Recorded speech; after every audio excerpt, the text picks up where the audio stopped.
આકાશવાણી ભુજ સ્થાનિક સમાચાર જયદીપ વૈષ્ણવ વાંચે છે.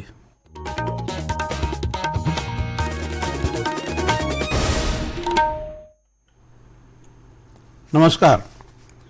દિવાળી પૂર્વે ખાદ્ય પદાર્થોમાં ભેળસેળને રોકવા માટે આરોગ્ય વિભાગ હરકતમાં આવ્યો છે.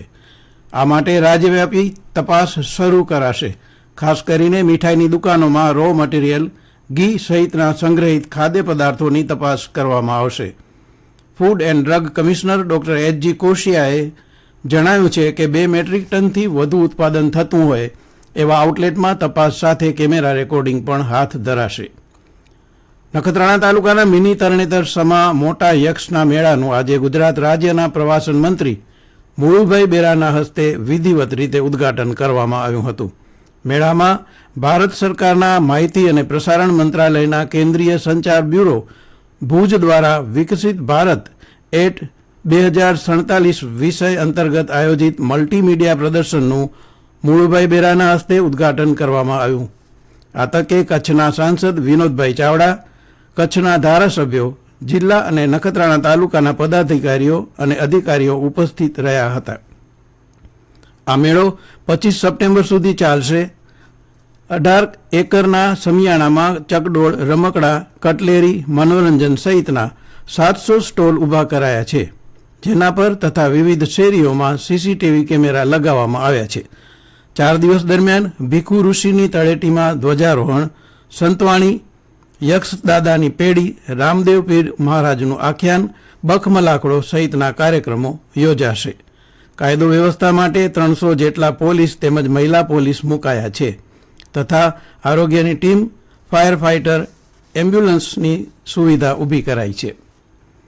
આજરોજ વન અને પર્યાવરણ મંત્રી મુળુભાઈ બેરાએ ભુજ તાલુકામાં આવેલી વન વિભાગની મોચીરાઈ નર્સરીની મુલાકાત લઈને કચ્છમાં ચાલી રહેલી સામાજિક વનીકરણની કામગીરીની સમીક્ષા કરી હતી. મુખ્ય વન સંરક્ષક ડોક્ટર સંદીપ કુમાર સહિતના અધિકારીઓએ કચ્છ જિલ્લામાં વન વિભાગ દ્વારા કરાતી વિવિધ કામગીરીઓ વિશે વિગતો આપી હતી.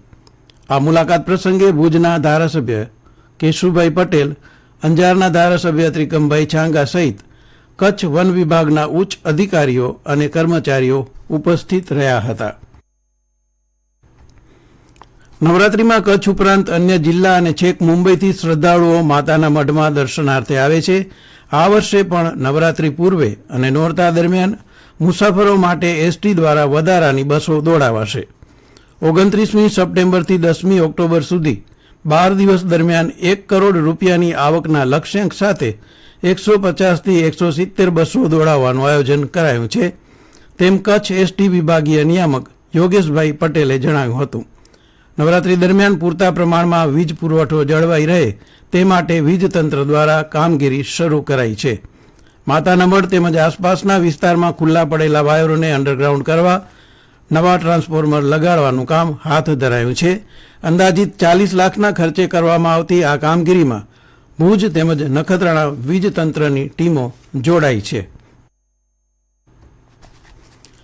ભારત અને બાંગ્લાદેશ વચ્ચે ચેન્નાઈમાં રમાઈ રહેલી ટેસ્ટ શ્રેણીની પહેલી મેચમાં ભારતે બાંગ્લાદેશને 280 રનથી હરાવ્યું છે.